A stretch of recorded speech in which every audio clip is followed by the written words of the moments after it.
race for governor is getting closer by the day. A new poll out by the Berkeley Institute of Governmental Studies shows former L.A. Mayor Antonio Villaraigosa trailing Lieutenant Governor Gavin Newsom by just 5 percentage points, with more than a third of the voters still undecided.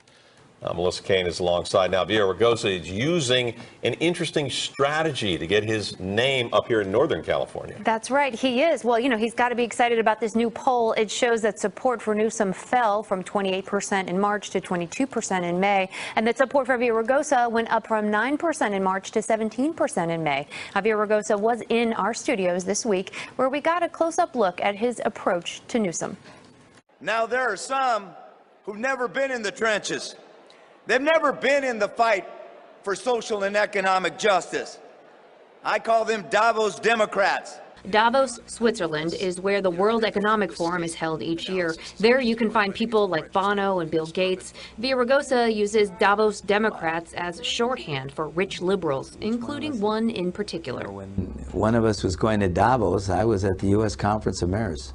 It appears Villaraigosa is talking about Lieutenant Governor Gavin Newsom. Now, Newsom is the frontrunner in the race to be California's next governor, and Villaraigosa has been talking a lot about him, although he never says Newsom's name. One candidate from the Bay Area, by the way. Some of us will say whatever you want to hear.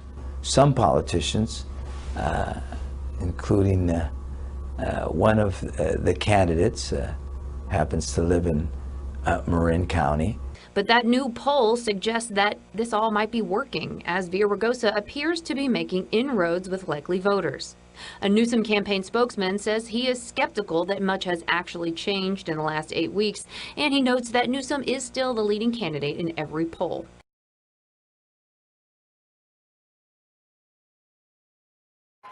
The Asian American population wants safety and security. The first thing I'll do as governor is get rid of this illegal sanctuary state policy.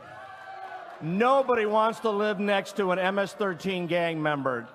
People want border security. Unfortunately, the country to the south of us had 80,000 murders last year. It is relatively ungoverned. It's a corrupt country, and it can't secure its own people. And the guns and the drugs are coming into this country.